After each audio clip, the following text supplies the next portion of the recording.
which was sort of an interesting piece of our data that we found that families were looking for, like, how do we manage our money? So we're investors in Sally Krawcheck's company, Elvest, the first financial management platform to take childcare into account. But Upwards, which I was mentioning, they're actually solving that problem of unaffordable childcare because 99% of society can't afford a private preschool or preschool just in general. And Upwards is finding these locations, vetting them, and now has 66,000, many in Alabama, all across the country. And they have corporate benefits programs. They signed an 8-figure deal with the government to subsidize costs for those living below the poverty line. And so we're really trying to solve those issues in society that I think people have forgotten about. We're in this company, Binti, and really it was like people are still today matching children with homes, both foster and adoptive, by hand. The founder was meeting with these families and then meeting with these social service agents who'd have stacks of papers and say, here's my family cases, here's the kids looking for families, and it's completely inefficient. So they created some great technology. They now match the families, find the families, build the families, and they're just listening to what these families need, and they're doing incredibly well. So there's a huge opportunity, and I know we're also making an impact, but I am looking to obviously capitalize on this opportunity while making an impact. And I think that's what people think, investing in women is charity, investing in childcare, people were telling me wasn't a big enough opportunity, even though it affects so much of society. Right. And I said, okay, well, I'll take that as a little challenge, and we'll show you how massive this opportunity is. And it's a $7.5 trillion opportunity. Jessie, just to really recap, just got to be quick though, please. 20 seconds, 25 seconds. The incoming administration, new administration, is that going to impact your world? Are you anticipating that? And just quickly. I think it is already impacting my world. They're doing away with a lot of DEI opportunities for companies.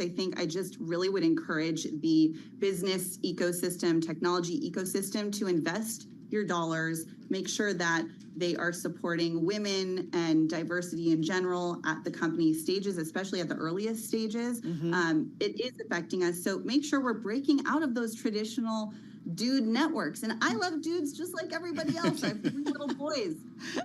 But just break out of those networks. Make sure you're pulling a woman in the boardroom. Totally get it.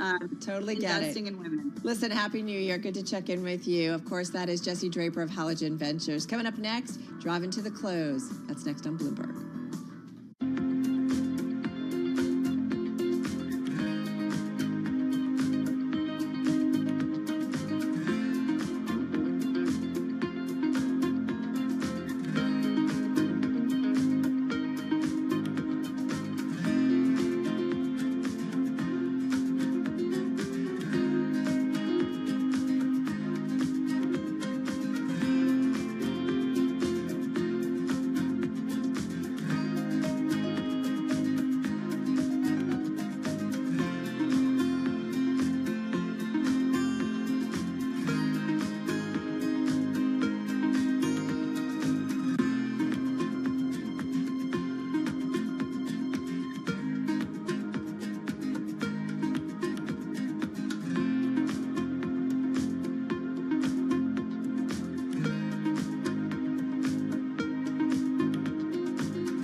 It's 3:40 on Wall Street. We do check markets all day long here at Bloomberg. We are looking at a down Thursday, first trading day of the new year. A lot of red on the screen. Let's head right over to the first word breaking news desk for today's afternoon call. Here he is, Bill Maloney. And good afternoon, Charlie. That's right. U.S. stocks are in the red, but off their lows, with the Dow currently down 148 points. The S&P's dropped 19, while NASDAQ is lower by 0.4%. The U.S. 10 yield is at 4.57%. Gold is higher by 34. Oil trading in the green. And Bitcoin, that's higher by 3%. Among the main 11 S&P sectors, leaders were energy and utilities, consumer discretionary, and real estate were under pressure. And leaders to the upside in the Dow, NVIDIA and Chevron, while Apple and Nike led to the downside. In the tech space, Apple fell on a report that the iPhone maker is offering discounted smartphones in China. And in other news, Tesla fell 6% after annual EV sales dropped for the first time in over a decade. Wrapping things up, Freddie Mac said U.S. 30-year mortgage rates increased to 6.91%. Live from the first breaking news desk, I'm Bill Maloney. Charlie? Okay, we thank you very much, Bill Maloney, to hear live breaking news over your Bloomberg-type squawk, SQUA, on your Bloomberg terminal. I'm Charlie Pelleton. That is a Bloomberg Business Flash. I'm driving in my car. How about you let me drive? Oh, no. This is not a toy. Who's gonna drive you home? Honey, please, I'll do the driving. Drive on. Excuse me, I want to drive. It's the question that drives us. This is the drive to the close That funky music will drive us till the dawn. on Bloomberg Radio. All right, TikTok, everybody. Just about 18 minutes to go until we wrap up the first trading day of 2025. Definitely off our best levels of the session. What felt like a little bit of maybe a rally, a different trade based on the last 4 days of 2024 has kind of run out of steam here, Tim. Yeah, it has. Taking a look at the major equity indices, we did see higher to start the day. We're off our worst levels of the session, still down 0.3%, pretty much across the board. All right, let's see what our drive to the close guest has to say. Back with us, it's been a while. Vince Catalano, Chief Market Strategist over at Stuyvesant Capital Management, joining us here in our Bloomberg Interactive Brokers studio. Happy New Year. How are you? I'm well. Happy New Year to both of you. Thank you. Yeah, Well, it's good to have you here. I mean, we have talked with you over the years, different market cycles. How are you thinking about 2025 and what will be really kind of the big catalysts of the year? Is it, as we talked earlier with our own Sam Potter and Sonali Basak, is it all about the upcoming new Trump administration and what kind of policies we get? Well, if you listen to Jason Furman, which I reached out to, or Ian Bremmer, who I reached out to also, they would say, yeah, it would be economics, the Trump administration, tariffs, what does it mean, what are the consequences, etc. Now, if you, on the other hand, talk to someone that I call Nostradamus, because he tries to sniff out the future, as opposed to Nostradamus, Right. and that being Sam Stovall, he would tell you that right now, today is not a particularly positive sign from a market historical perspective. Why is today not a positive sign? Because when you make a lower low in January, lower than you did at the low point in December, then many more times than not, the year ahead turns out to be a negative year. Are you speaking like a market technician or like a CFA charter holder? No, not the CFA type. Okay, just wondering. But it's only the first day. It's only the first day of January. I'm sorry? It's only the first day of January. That's right. But if you go strictly by what he says, the historical information says that when you make a lower low in the first quarter, and it just happens to be that today's the first day of the first quarter, Right. well, then you end up with a period where the probabilities are. So it doesn't matter when it happens. Doesn't matter when it Even if happens. we get a rally in the next 2 or 3 weeks. Correct. Your point is that we made this low today. You made the lower low today, and the probabilities are that you're going to have a down year for the year, or certainly if you have an up year, the year is going to be modest. So that's the historical information. Now, when you add to that certain other market technical issues that you referenced, Tim, then, yeah, you've got some aspects there that are problematic and concerning. And then when you add to it, the other historical aspect, which is the business of 2 years up in a row of 20+% gains, you generally don't get a third year. And the only time that happened when you had the third year, okay, was during, I believe it was the Clinton administration, and was a presidential election year, which this is not. So is the message be cautious this year? What's the message that you have? I would say the thing to do, in addition to, know yourself and plans and make sure risk tolerance, et cetera, are correct, is to have a more cautious approach at the beginning of the year. Make sure that you're investing on a long-term basis for whatever your parameters are, within your risk parameters, et cetera, okay? But also be aware of the fact that you're not a salmon, swimming upstream. So it can be a bit of an issue this year, and I'd be looking to maybe rotate to different areas where you might be a little bit more cautious. So a fundamental trade or historical trade? Historical trade is part of it. Then you have also the market technical aspect of it from a momentum point of view, which is positive long-term, negative near-term.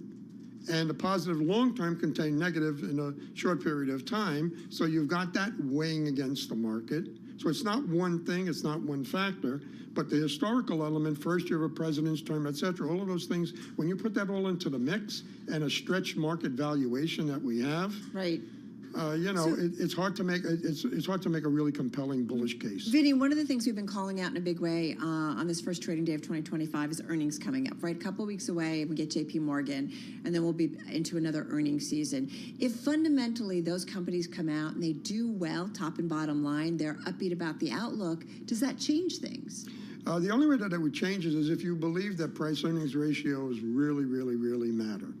And I'm not one that thinks it does. Because PE ratios they're like a rubber band, okay? Valuation is like a rubber band, and it can stretch and stretch and stretch. John Maynard Keynes, markets can remain irrational longer than you can remain, solvent. So there are, I look at fundamentals as a reference point. I look at fundamentals as the narrative that ties into the strategy that you want to employ. So I look at it, it's kind of a bit of a different approach. I'm looking at it from the fundamentals and what does it mean to the narrative? Because this is investing a beauty contest. It's not what I think, it's not what anybody thinks, it's what the market thinks. And if the market thinks, based on, certain indicators that you're looking at, and valuation's not going to help you in this regard, then, you'd have to say that it's concerning. So are stocks expensive right now? Oh, yeah. I think by, pretty much most measures, CFA stuff, yeah, they are. PE ratios are stretched. Should we care, though? Well, yes, you should care, all right, because ultimately earnings are going to matter. And the quality of earnings are going to matter. That's another dynamic. I mean, we talked about earnings. You mentioned, okay, good earnings come out, but what about the quality of them? And then you got to be looking down the road. You got to be looking, 6 months, 9 months down the road. And if you're a long-term investor, you basically kind of ignore a lot of this stuff and find the ones that you might be most interested in. Like, for example, if you believe that the energy demand is going to be really strong, then if you have a down market for a period of time, that presents a terrific opportunity for you to position yourself in the areas that you want to be. Back to the Trump administration. I mean, if we have tax cuts, if we have, I don't know, easier regulations, I'm just thinking about things that could give kind of some juice to the liquidity equation and then give some more momentum to the markets. Is that expected, or at that, even that to what you're saying, if you cross it with fundamentals or technicals, it still isn't going to matter? But you know what it comes down to, Carol? It's no one thing.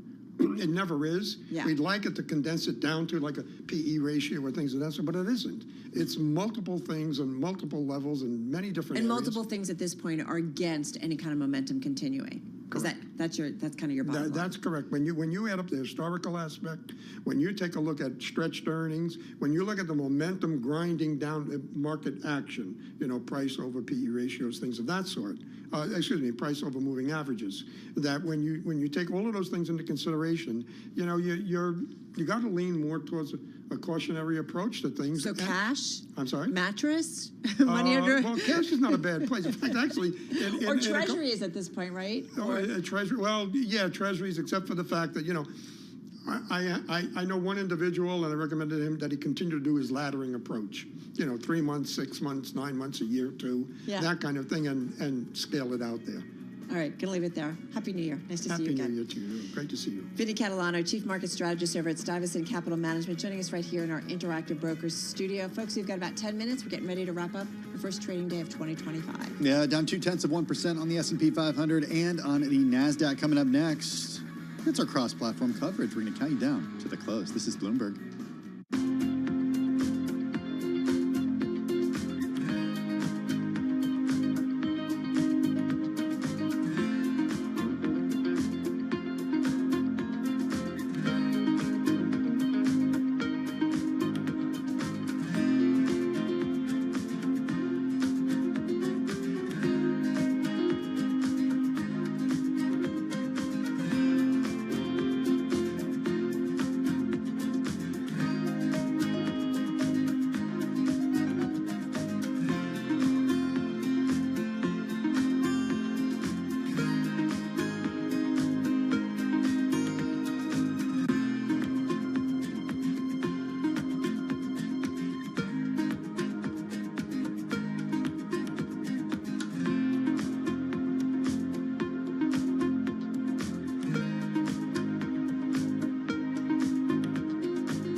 This is Bloomberg Business Week with Carol Masser and Tim Stenovec on Bloomberg Radio and Television.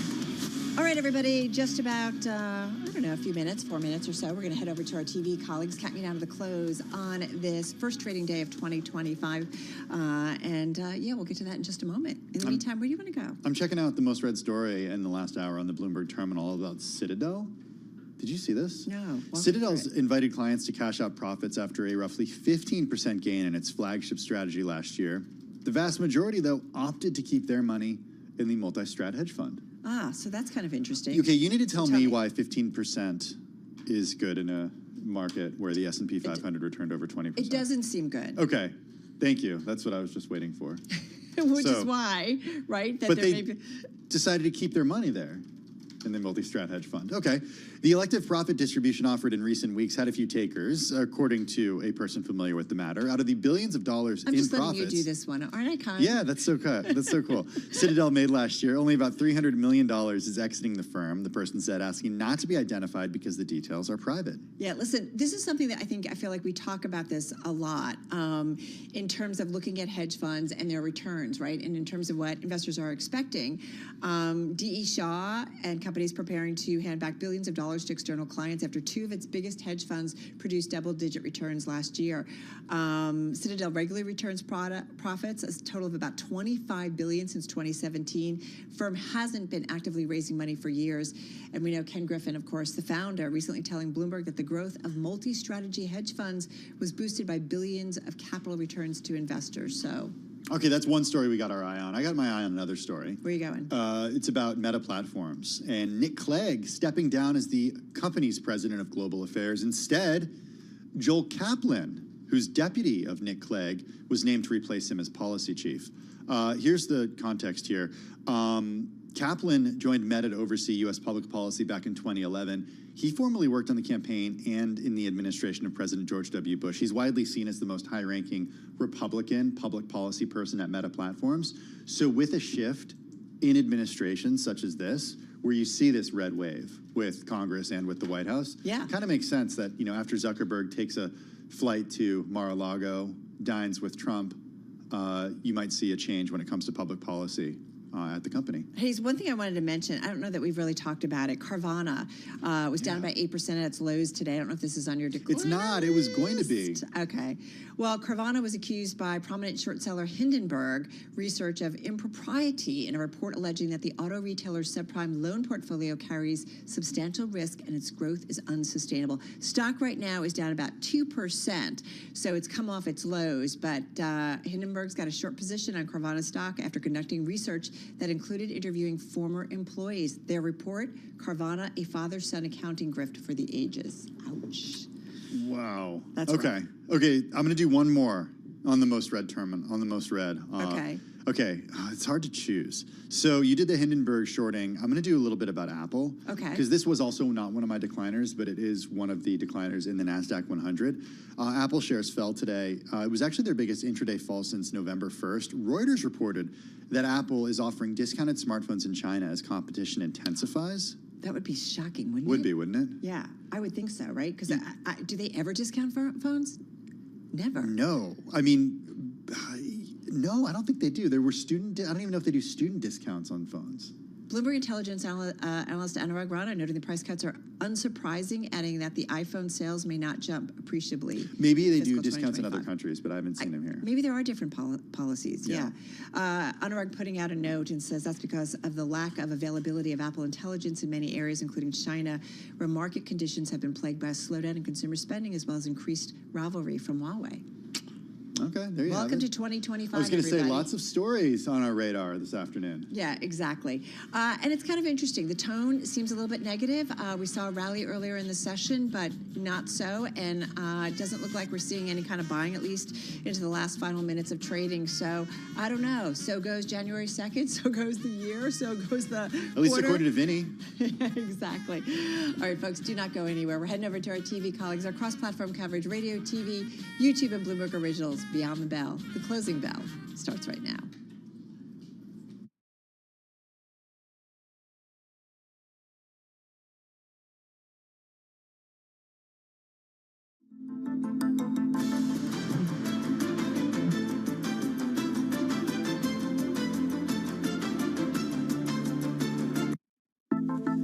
And right now we are 2 minutes away from the end of the trading day.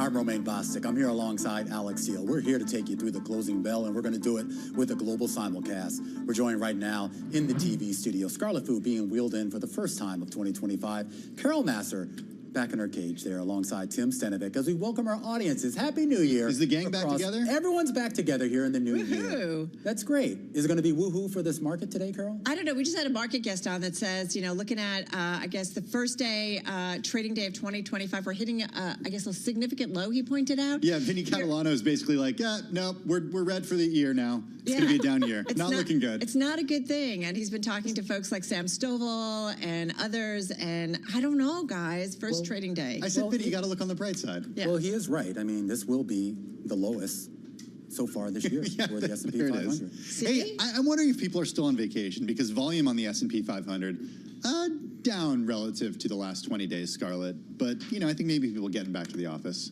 People are definitely getting back to the office. There's not a whole lot of data to work off of. We had jobless claims this morning, but not a whole lot that'll move markets tomorrow. I'm still hung up on what Romain was saying. I'm being wheeled in. Carol's in her cage. It sounds like the beginning of a mixed martial arts. I am not happy, right? Okay, I want to run. but just to be clear, Scarlett can walk just fine. She's not actually wheeled in. Like she's on a chair, and they do wheel her in the chair. I just feel like we need to do. I'm just saying. we need to like sort that out. But you know what was really interesting, guys, if you take a look at some of the upside here, do you know like it's like $15 billion worth in IG supply? I mean, talk about getting after it in the new year. Jeez. Yeah, a lot of things here that could potentially sort of move these markets as we head into the new year. The first day, not giving you a whole lot here, but remember, this is a holiday shortened week, and we might have to wait just a little bit longer for the real price action, even maybe another 3 weeks until we get that new administration and the new policy proposals start to become reality. More than 300 stocks in the red for the S&P 500, leading to a 0.2% decline on the day. The Dow down more than 150 points, or about 0.4%. The NASDAQ is going to close lower by about 0.2%. And look at the Russell 2000, was in the red for a good portion of the day, squeaking out a gain today of just about 2 points, or about 0.1%. All right, so could it be that small caps are finally going to outperform? All right, well, we'll have to wait and see. Looking at the S&P 500, though, guys, most names lower today. 327 names in the index, declining 174, Scarlett, to the upside. And it follows that most sectors are in the red as well, led by consumer discretionary, and that's really Tesla dragging that group lower by 1.25%. Materials and REITs also losing ground by at least 1%. Your best performers are energy names, gaining 1%. Energy only gained 2.3% in 2024, even after a second half rally tied to those AI hopes. All right, well, I'm going to then kick it off in terms of gainers with some energy names. Constellation Energy, #1 gainer in the NASDAQ 100, #2 gainer in the S&P 500. Keep in mind that the stock doubled, nearly doubled last year, on heightened energy needs. It all had to do with artificial intelligence, the demands that were there. You had Microsoft also paying a hefty premium for power from Constellation in particular, and the soon-to-be restarted 3 Mile nuclear island. Well, today, Constellation Energy signing a pair of deals with the U.S. government provide more than $1 billion worth of electricity and services. So there's a lot going on with this name. So we're going to continue to keep a watch. Finishing the day up about 8.5%, so just off its highs of the session. Then you had Vistra Corporation. This one was up just shy of 9%. So again, just off its highs of the day, really holding on to all of its gains. Keep in mind that this was the first utility to top the S&P 500 in 2024 since 2001. And again, amid the AI boom and the need for energy, the growth of AI and data centers, all of this providing momentum to all of these names. So again, this was the top one in the S&P 500. Sorry, what was the stat you said? That was the first energy company to be a first top? utility to top the S&P 500 since 2001. Oh, wow. Yeah, so pretty significant, right? All right, and one last name for you, Synaptics. It's just about a $3.2 billion market cap company in the semi space. It's a semi-device company. It rallied after the company said it's collaborating with Google on Edge AI for the Internet of Things. So we're talking about that again. And yet Synaptics up about 8% in today's trade, guys.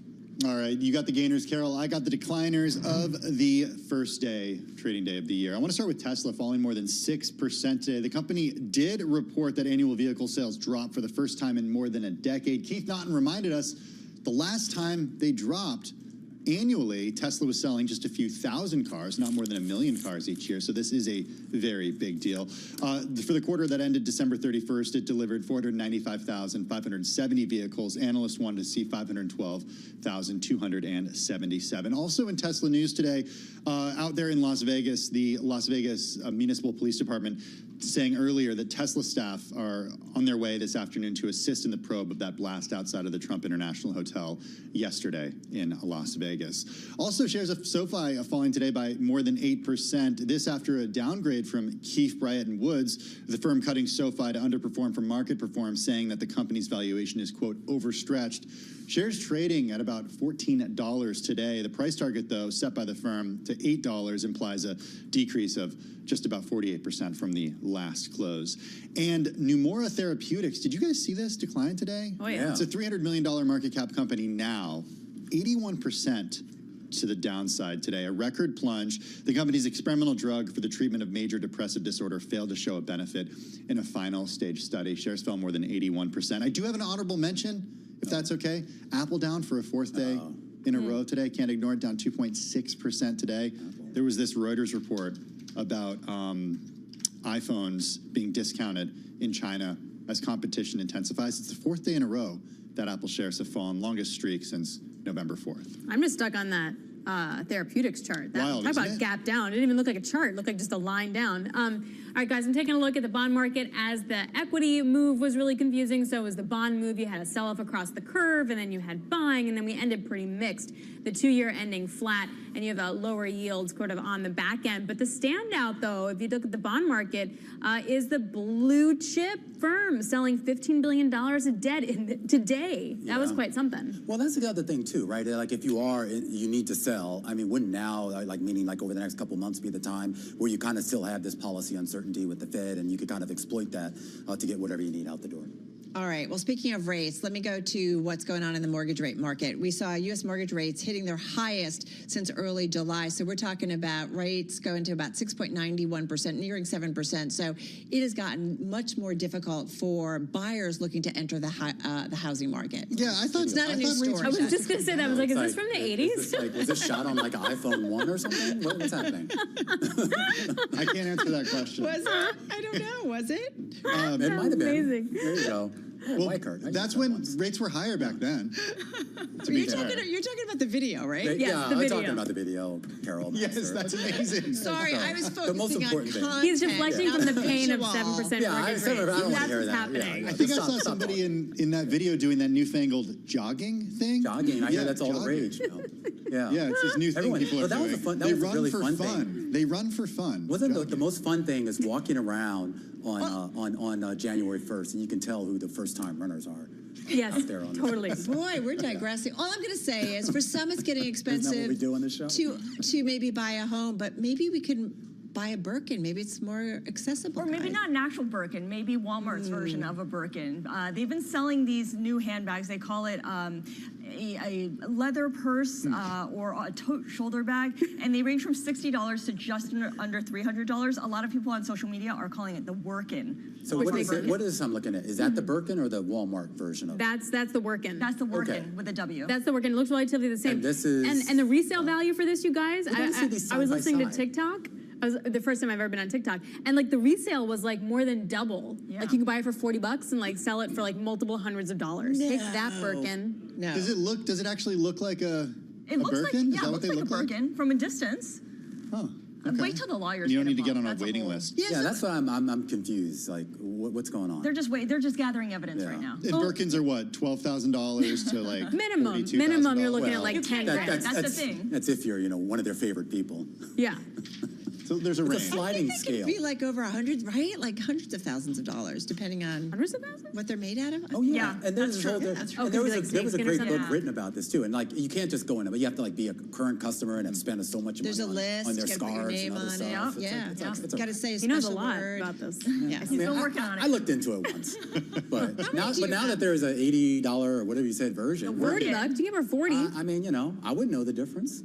They're sold out though. That's the thing. No. That's why the resale market is so good. Yeah. Sorry, go ahead. It sounds like buy them now because they might not be accessible if the lawyers get involved, right? The lawyers are definitely getting You involved. can't get them. Oh, that's so sad. All right. That's a wrap. Man, it's been fun to be back with you guys. Happy New Year. Our first trading day of 2025. Our cross-platform coverage, radio, TV, YouTube, Bloomberg Originals. We call it the closing bell. We'll see you again, same time, same place tomorrow. This is Bloomberg Business Week. Insight from the reporters and editors that bring you America's most trusted business magazine. Plus, global business, finance, and tech news as it happens. Bloomberg Business Week with Carol Masser and Tim Stenovec on Bloomberg Radio. I was going to say a little wacky. A little wacky, yeah. Yeah. Working for the Birkin. A Workin. And now you can't even get them. I didn't actually know that's what Birkins look like. You've never seen a Birkin? No, I thought they were bigger. I thought they were. We've had a guy in here I thought they were like duffel-like bags. I didn't know they were purses. Nope. I'm totally thinking of the wrong bag. Jane Birkin. Okay, no idea. Yeah. That's okay. Great history. Hey, switching gears a little bit. No question the idea of safety on a lot of minds after the events over the last few days. Absolutely. Okay, we heard from law Some enforcement serious stuff. Law enforcement folks in Las Vegas a little earlier today. They talked about what happened in Las Vegas. We heard earlier in the day too about what happened in New Orleans. The event in New Orleans, that one specifically being called terrorism. FBI officials say they haven't found evidence linking separate deadly New Year's attacks in New Orleans and Las Vegas. Those are still unfolding, though, the details there. The two incidents, though, Carol, rattling Americans as they rang in New Year's, prompting heightened concerns over U.S. security less than 3 weeks before Donald Trump is set to take over as president. And then there was the spate of plane crashes late last month. The Azerbaijan Airlines flight that crashed in Kazakhstan on Christmas Day, and then you also had the flight that crashed in South Korea, killing all but 2 on board. There's a lot of things going on that make us question safety, security in today's environment. It's something Sean Galloway is always thinking about. He's CEO at Proact Safety. It's a consulting firm that for more than 30 years has provided strategies for improving safety within different organizations, including organizations such as Boeing. He joins us from Houston, Texas. Sean, good to have you with us. Give us an idea of how you think about events over the last week, because what I just shared were certainly, they really run the gamut of things that affect a person's safety and individual safety, but they're also rare, but they're top of mind because they're in the news. How do you think about events such as these? These are, Carol, Tim, thank you for having me on here. These are some of these black swan events that you rarely see coming. However, they're often indicators. And what I've often said is, anytime you're surprised by a significant event or a tragedy, either you weren't paying attention to the indicators or you weren't giving them the attention that was necessary. It's unfortunate that events like this have to necessitate a change. If you look, and there's a lot of great people that work for Boeing. I know many of them personally. And if you go back over a decade, 2005, and then several years later, you look at what happened with the BP events, the Texas City explosion in March of 2005, that 15 people lost their lives and over 100 seriously injured. Then we had Deepwater Horizon, the Wakanda incident. Both of those moments before, days before, both of those locations, the rig and the plant, BP leadership was there to give them an award for their safety performance. And then both of those tragedies occurred. It's the same situation kind of here, in my opinion, with what's happening with Boeing, is that they're a great organization, a legacy organization, again, in my opinion, with a lot of wonderful people with great intent. They also, from what I've seen, went from an organization that I would refer to having strong signals to an organization that had weak signals. It was an organization run by engineers. Engineering was often on the floor. People could talk about things, and unfortunately, over time, it seems some of that became suppressed. Sean, take a step back for us, because we are intrigued by your relationship or your workings, your company's workings with Boeing in particular. Tell us how long you've been involved with the company. Tell us about kind of maybe the changes that you've seen and your involvement in helping them get through what has felt like crisis after crisis after crisis. Although things seem to be getting better, but it does feel like there's still a lot of questions to be answered. Yeah, I can't speak to the detailed specifics of the type of work that I do with organizations like Boeing. My work focuses on the pursuit of excellence and safety. So that's both performance and that's culture. So organizations like Boeing will bring people like me in from time to time to make sure they're not breathing their own exhaust, to make sure they're truly seeing things as they are. So they like an objective third-party individual take a look at things. They also bring in people like me to keynote it at some of their events. What does that mean? What does that mean to keynote it? What does that mean when you come into Boeing and a company that's dealing with some really serious issues? What does it mean to keynote it? So this was in 2017, so it was prior to the catastrophic events that happened in 2018, 2019 with the plane crashes. Keynoting a private event. So company leadership was there together to look at their long-term safety strategy, look at their business strategy. And at the time, I had just authored a book called Forecasting Tomorrow, kind of looking at making predictions over the next 10 years. So they brought me in to serve as a keynote speaker to that. And that's what led to me having the privilege of walking the 737 MAX factory floor in the end of February 2017. So for me, personally, it's always stuck with me. Did I see one of those two planes in the assembly process? Obviously, I'll never know, but it's something that's always resonated with me because most of my work is on the proactive side. That's the name of our company. However, we are brought in from time to time on either side of litigation, but primarily I'm brought in from the company standpoint to make sure events like this, are they one-off or so are before they it goes systemic? so before anything goes wrong, right? To say, hey guys, here's what you need to be thinking about. That's exactly right. And sometimes this is done through attorney privilege documents, so we can be fully transparent and tell them, you know, these are the issues. This is because culture is a byproduct. And now the FAA and now all of these third-party investigations are identifying these cultural deficits, some things that aren't where they want them to be as an organization. But every company of substantive size is going to have opportunities to improve culture.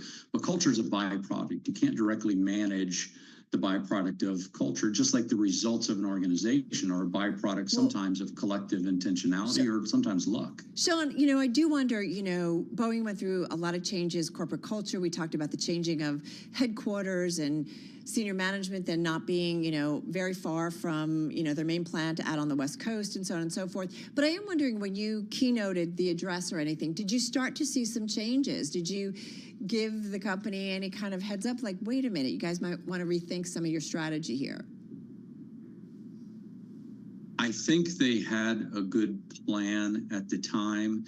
I didn't have insight into the potential business disruptors of that plan, because the safety strategy can't be a standalone concept or plan for an organization. The safety strategy has to support the overall business trajectory, but it also has to protect against internal and external risks that might affect that plan. So my work was primarily on the safety strategy side of things. The business strategy, and organizations like Boeing, they typically are forecasting several decades out because they're looking at the next platform. They're looking at, you know, what's going to be coming, you know, 20 years from now. I saw a lot of great leaders with wonderful plans to execute on, but I think the erosion of trust and the erosion of communication and speaking up about quality or safety concerns, what seems, in my opinion, to have been unintentionally but suppressed over time, is what led to one of the big contributing factors of kind of what's happening today. That, as you mentioned, distancing senior leadership who are ultimately responsible for any organizational culture, even though they're not really part of the culture because they're too far removed.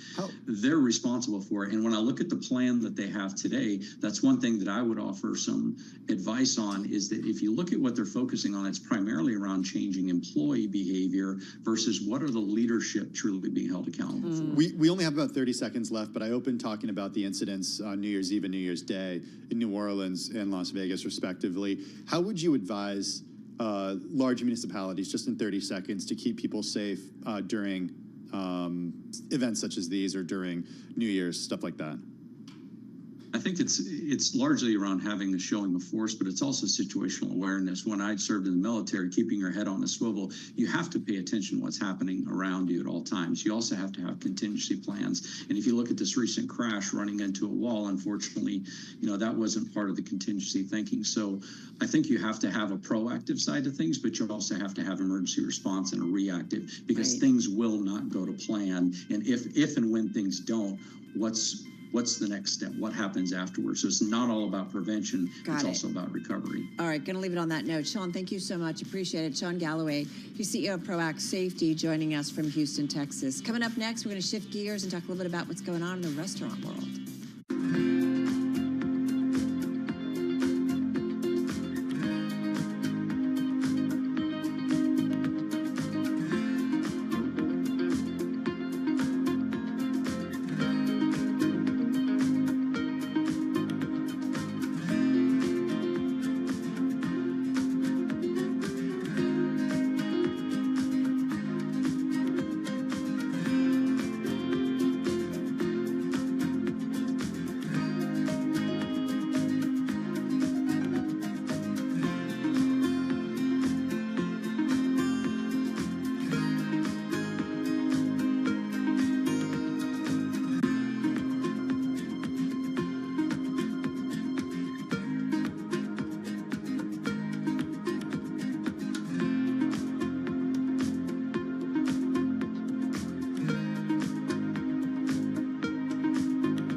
It's 421 on Wall Street. We do check markets all day long here at Bloomberg. Fifth decline in a row for the S&P 500 index. First trading day of the brand new year, and it was a down Thursday today. Right to the numbers here with the S&P falling 13 points, now at 58.68, down 0.2%. The Dow down 152 points, now down by 0.4%. We had NASDAQ lower by 30 points, a drop there of 0.2%. Russell 2000 index did manage to eke out a gain of just about 0.1%.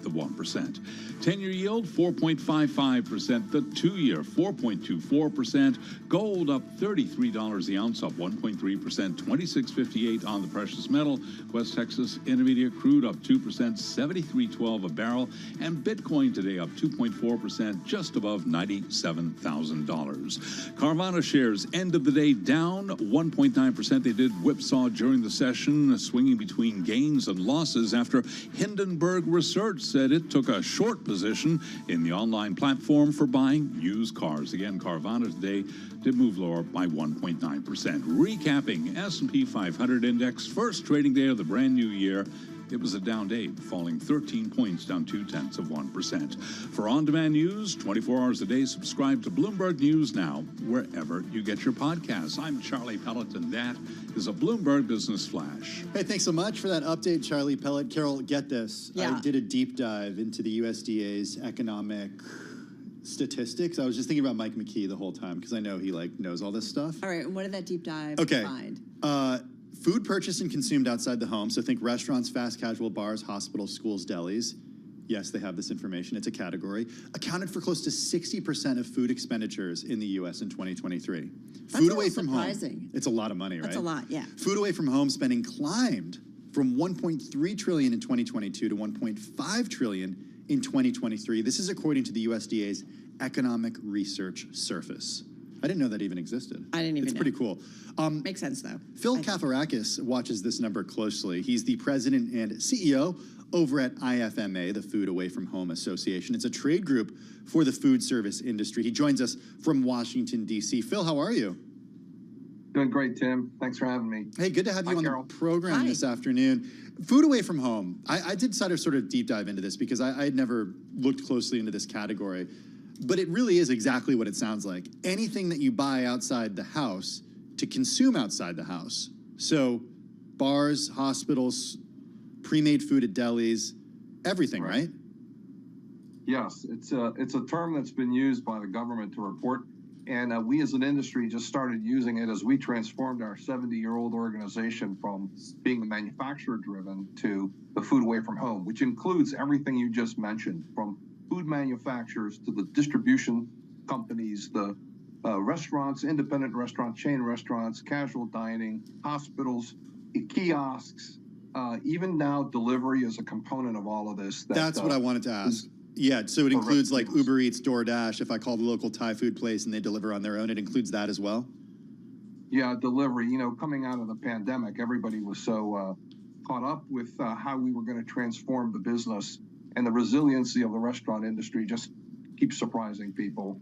But delivery has become an incredible part of what's taken place and facilitated food away from home. This is a question that when I was talking to Carol about this during prep, this is a question that she had when I told her this number. She said, is this all about prices going up, or is it people actually eating more outside the home? Like transactions, Yeah, right? What's happening here? Yeah, of course. She does it's both. Traffic has been very stable, I would call it. In some instances, depending on the segment, it's been down. However, because prices have gone up and because of the promotional activity, you are getting more meals, higher check averages, and depending on the segment, you'll get more traffic. I'll give you an example. Great organization in Darden in the way they run their business. They have multiple brands, Olive Garden, and they have all the steakhouses. So when you look at what they do at Olive Garden with the never-ending pasta to get people back into their restaurants at $13.99, that's a pretty good price point. So they're getting traffic.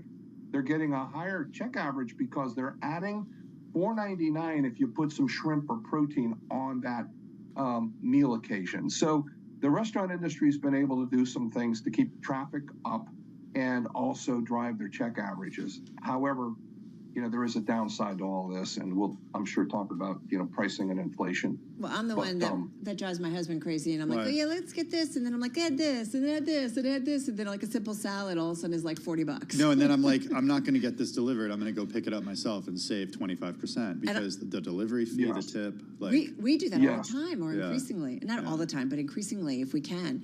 All right, so what's the downside? Well, the other side of this is we got the inflation monsters roaring at the beginning of the year. The commodity prices are soaring. I mean, just when you think about coffee and chocolate alone, and cacao and coffee beans, but protein. If you go try to get a steak, an 8-ounce, fillet somewhere, depending on back to Darden. If you go to Ruth Chris, you're going to pay 8 ounces. You're probably going to get it for close to like $50-$60.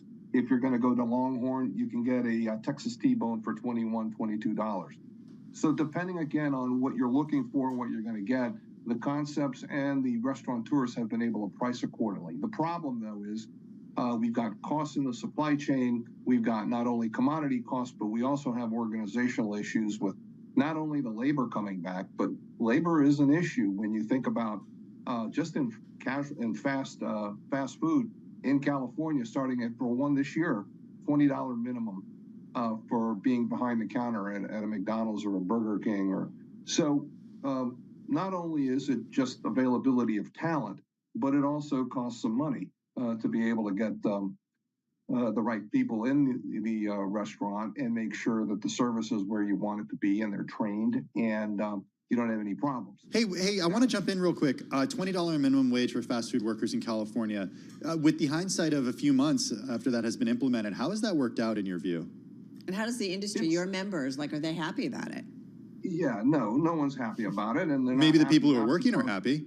Right. The people that are working are happy about it. It's not about that. I mean, we want to make sure workers are getting paid fairly. And, there's a balance here so that employment doesn't go down and people don't close restaurants, because some have, because of the labor problem. But you've got a situation in California where there's a panel of industry experts, apparently, that are going to determine what the rates are going to be. And it's a little bit awkward. Everybody's been trying to find a way to manage it properly, to keep the staff, feeling good about what's going on. But at the same time, is a regulatory issue that is going to cause havoc and confusion as it goes across the states, because there's also a tax credit, a tip credit problem coming down the road. So when you start to factor that out, and then you see what's happened with organized labor, people are paying attention to restaurant staff and servers and back of the house and everybody you need to be, part of a happy-go-lucky team that provides a great experience. Listen, we know, certainly coming off the pandemic, what a tough industry it is, the restaurant industry overall. Even some of the really established names, the well-known chefs and their organizations. I mean, it was not an easy environment, to say the least. Having said that, I mean, what is top of mind for the members of your organization as they look at 2025? Is it food costs? Is it labor costs? Is it the administration? Is it regulatory oversight? Is it concerns about the economy, the U.S. economy, and consumers pulling back? What is it? Oh my God, Carol, you named it all. I mean, part of what we talk about here is VUCA, the VUCA environment, when things are, there's volatility, uncertainty, complexity, and ambiguity coming together. Well, that was happening when we came out of COVID, but now you've got, attention deficit disorder meets VUCA. Right now, you have to be focused on what's going on in your restaurant, meaning that you got to be careful with what's happening with your costs, your menu costs. You got to be careful with what you've got on your menu. You got to have happy people in your restaurant, creating a service environment that people love. You got to be on top of your promotional activity to balance that out. You've got to be a good partner with your supply chain and the distribution community that's serving you and the manufacturers that are trying to get you product. You cannot be caught up in all this anticipatory, distractions around tariffs and the immigration policy and some of these things that have been chatted about. Everybody's a little bit worried about what might happen. But, right now, I think everybody's focused really beyond the regulatory environment. And we have things in regulatory that are taking place already that we've got to worry about. But it's those factors that, again, make up your P&L and make sure that the industry is not going to get caught up in some whipsaw because somebody's expecting that there might be tariffs or there might not be tariffs. There are things for us, particularly regulatory right now, that are taking place that are important to focus on. That will cost restaurateurs in the supply chain and our members money. Hey, one of the things Tim and I spend a lot of time talking about is the global food supply chain and the impact climate change has had on all of it. I am curious too that what you are hearing from members on that front, how it is getting more difficult in terms of accessing the necessary food supplies that they need, and then how that potentially plays into inflationary pressures sticking around longer. Yeah, that's, thank you for asking that question. One of the things that's going on right now, you're hearing a lot about it, and I've heard some of your experts talk about cocoa and coffee. I mean, the weather effects across the world are the adverse weather conditions that are taking place, particularly in the South, in South America right now, the things that are happening, the drought in Brazil, the situation out in the Ivory Coast. Again, not only crazy weather patterns, but also disease in the crop. When you're starting to look at those type of effects in the supply chain with raw materials that we import, that does drive prices to all-time highs, especially when you think about cocoa. And it also causes problems because you can't recover very quickly. In some of these instances, there's a thing called swollen shoot disease that goes into the vines, and to replant cocoa might take 5 years. So there's an effect with that. And then, of course, the effect being halfway around the world is the supply chain, the cost of moving product, from one end of it to the other. And that continues to be a point of concern when you're thinking about long-term and you're thinking about short-term, particularly when you're trying to get a cup of coffee for less than $5. We only have 30 seconds left. Bird flu. How concerned are How concerned are your members about bird flu? Yes, it's come up. Everybody's a little freaked out about it because we did have it before the holidays. Folks are managing it.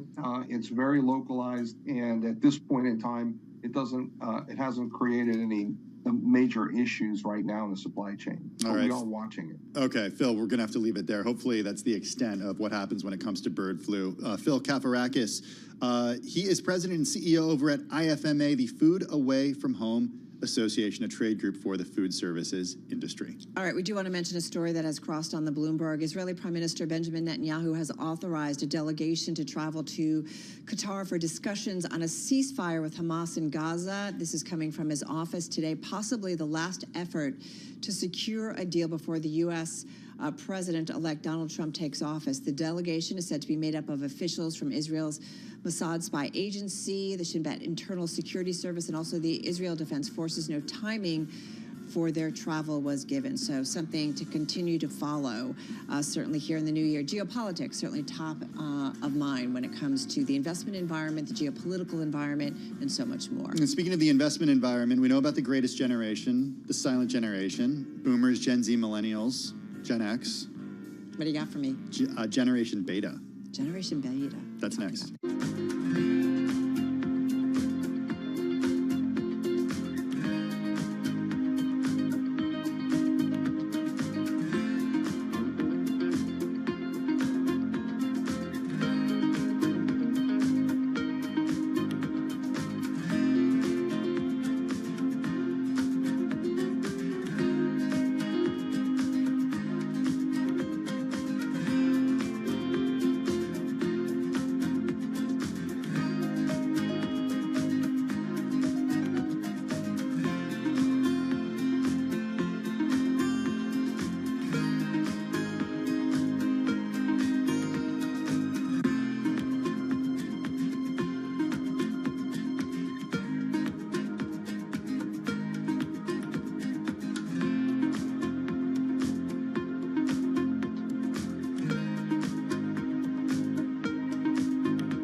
It's 4:40 on Wall Street. We do check markets all day long here at Bloomberg. The Dow, the S&P, NASDAQ all declined on this first trading day of the new year. The S&P 500 and NASDAQ 100 both slipped by 0.2%. U.S. benchmarks extended a sell-off for a fifth day, shaving more than $1 trillion from share prices. S&P 500 index down 13, down 0.2%. The Dow down 152, down 0.4. NASDAQ down 30, a drop there of 0.2%. 10-year 4.56%, the 2-year 4.24%. Gold up $33 the ounce, up 1.3%. West Texas Intermediate crude up 2%, $73.13 a barrel. And Brent today was up by 1.7%. Bitcoin, meanwhile, up 2.5% at 97,153. Vinny Catalano is Chief Market Strategist at Stuyvesant Capital Management. And right here on Bloomberg Business Week, he talked about this first trading day of the new year. When you make a lower low in January, lower than you did at the low point in December, then many more times than not, the year ahead turns out to be a negative year. Vinny Catalano of Stuyvesant Capital Management. Tesla's post-Christmas slump swelled to nearly 20% after its annual vehicle forecast helped bring down stocks today. Tesla shares declined by 6.1%.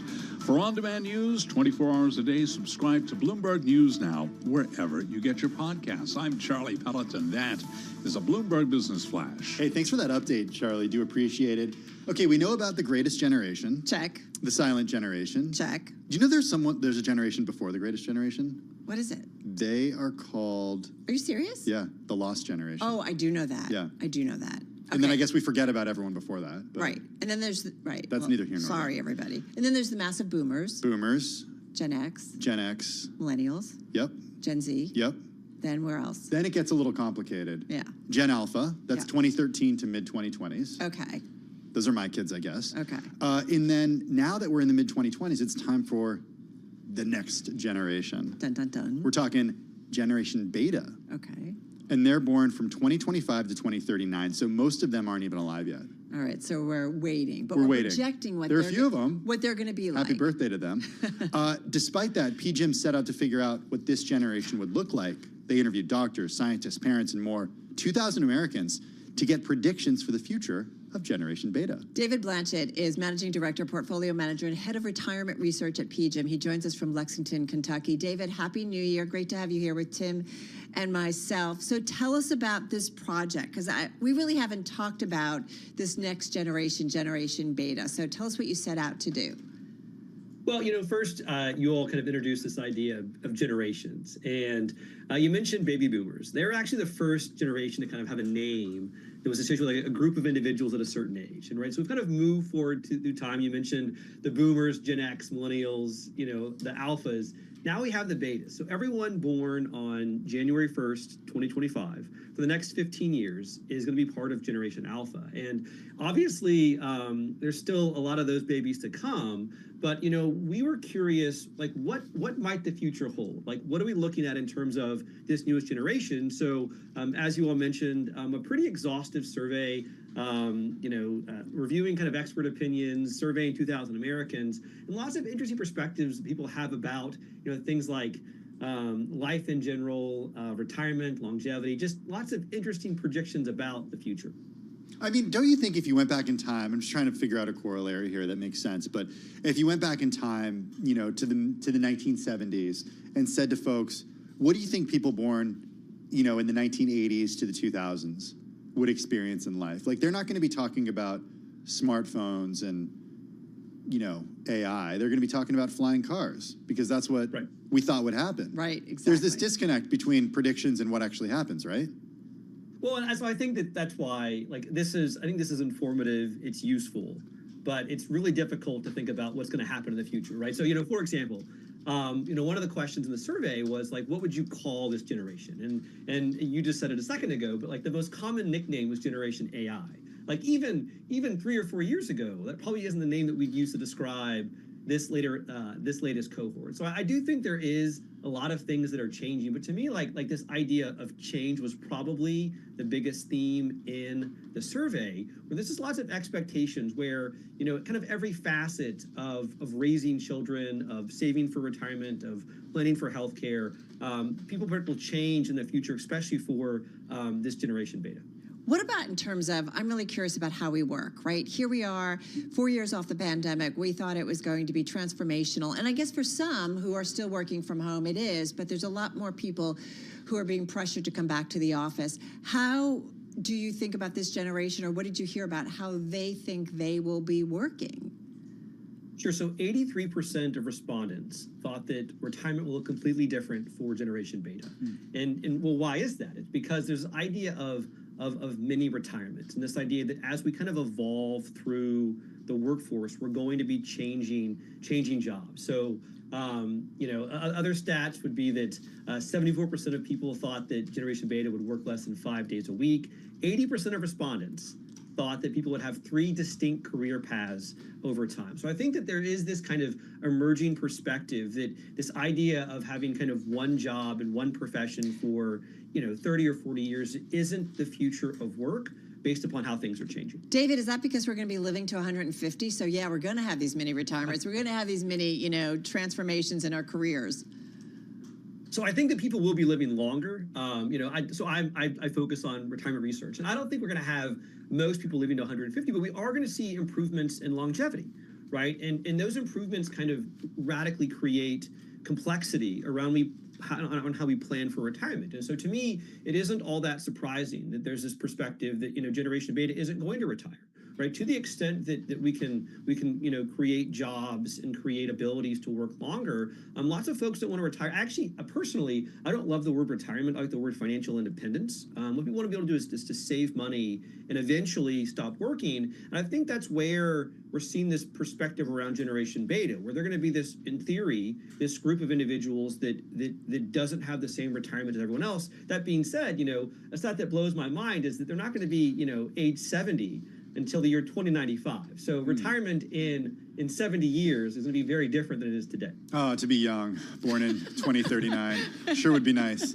Already, right? Already, I'm thinking about it. One thing that I was surprised, and you're reminding me about this, is in a history class in college, I remember studying, I believe it was in like the 1920s maybe, the rise of leisure, and the fact that people they weren't stuck in the fields, you know, 12 hours a day, 7 days a week, 365 days a year, for the first time ever. So there certain things started happening, and I could be getting the dates wrong, and I know I'm overgeneralizing here, but I think if they were to look at our lives now, they'd say, oh, wow, those people never work. But when are we going to have like a 4-day work week or a 3-day work week? Because automation is going to be doing such a good job. Are you asking for them or for you? I'm asking for me. Okay. When are the markets going to only be open 4 days a week, and then we only have to work 4 days a week? That's what I want to know. So, you know, 74% of respondents in the survey thought that Generation Beta would work less than 5 days a week.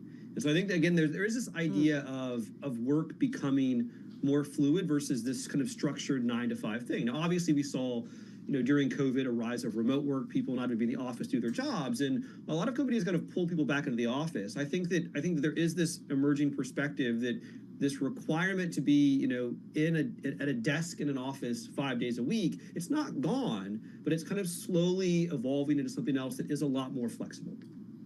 One thing I want to talk about is healthcare. We talked about longevity, and I feel like there's a bunch of things here in terms of your findings. Half of adults believing that cancer will be cured by Gen Beta.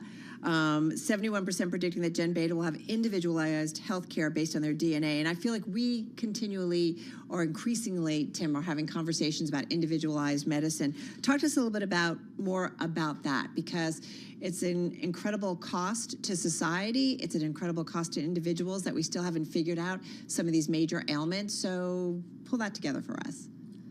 Yeah, I mean, I think that's kind of an optimistic perspective. You know, I too saw the 51% stat thinking that Generation Beta would cure cancer. I think that to me, what resonates looking across the responses is just this idea again of kind of like the evolving state of healthcare. I think the idea of personalized medicine. You know, there's some questions about like AI, things like that. I think the way that individuals can receive, you know, treatment is going to change, and I think that was a key theme among the respondents in the survey. So healthcare, I think that people think is going to evolve in the future and radically affect Generation Beta in terms of how they enjoy their lives and also when they eventually retire. Okay. Better get to work. I was kind of hoping cancer would be cured before then.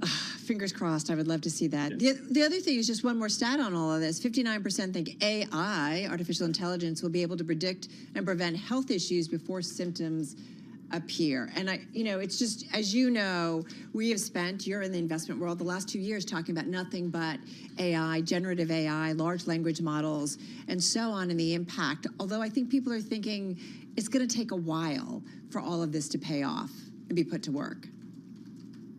Yeah, I mean, I think one of the questions was like 60% of respondents think that AI is going to raise their kids, and so I think that there's a lot of positive expectations in here around artificial intelligence and how its role in terms of education, in terms of the role of kind of helping individuals have better personalized experiences based upon their unique preferences. I'm wondering about technology and the folks you interviewed. How did their answers vary based on who you talked to? Because you talked to doctors, you talked to parents, you talked to technologists, you talked to scientists. How did they think differently about different generations? Well, it's funny. One of the differences that I noticed with the responses was the older generations, like boomers, weren't as optimistic about the possibilities, the future of the Generation Beta. Beyond that, if you look at just maybe at a higher level, if you look at things like regrets and the things that people would change based upon their lifestyles, you have things like saving for retirement and spending time with kids, things like that. Those were very different for older Americans versus younger Americans. So a lot of the questions, I didn't see big differences in terms of, looking at boomers, millennials, Gen X, but you do see it in terms of things people say, well, what do I wish I had done differently looking back on my life? Yeah, I mean, it happens all the time, right? Whatever generation it's called, right? I think there's a lot of social media posts that go viral about that now. Yeah. People who interview people at the end of their lives about what they regret, what they want to do more of. And it's never... it's never, let me just say, it's never tweeting more. That's what I'll tell you. They never say, I wish I would have spent more time tweeting. That was a safe play. Yeah. That was a safe play. Hey, having said that, I was kind of drawn to statistics that you shared with our producer and our team. The people surveyed estimate that Generation Beta will need approximately $1.88 million to sustain in retirement. That seems like a low number. I think it's all relative.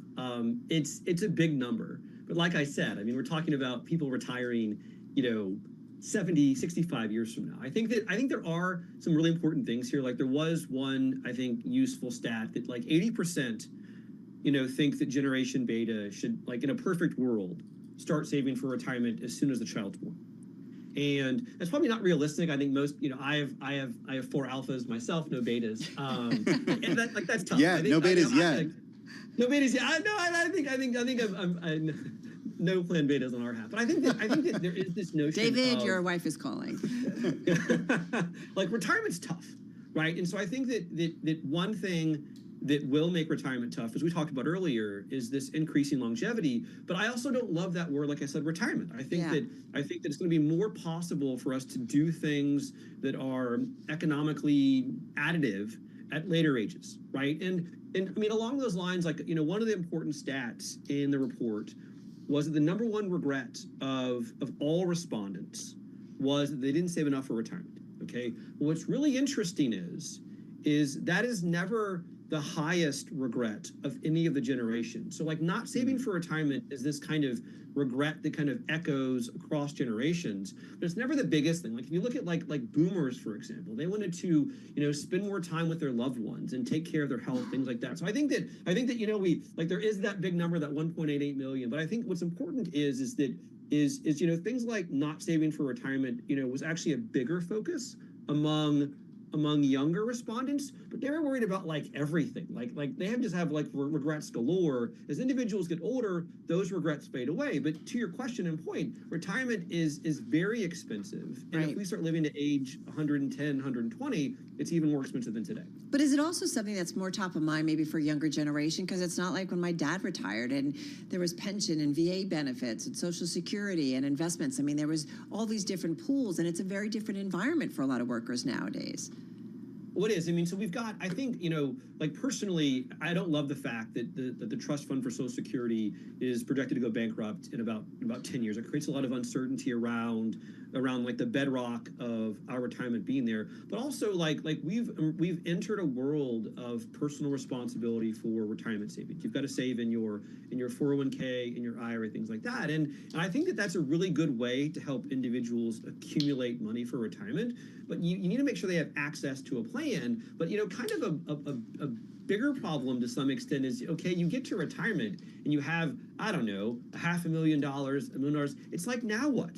Like you train these people to save for 30 or 40 years, and all of a sudden you've got to figure out how you're going to spend down that money, and you don't know how long you're going to live, what the markets are going to do, and it's Social Security bankrupt. And so I think that we have a pretty good system, but it places a lot of responsibility on the shoulders of the average American. And that's where, having help, having an advisor, using certain tools or resources, I think that's really becoming more valuable, because you only have one shot at retirement. You can't screw it up.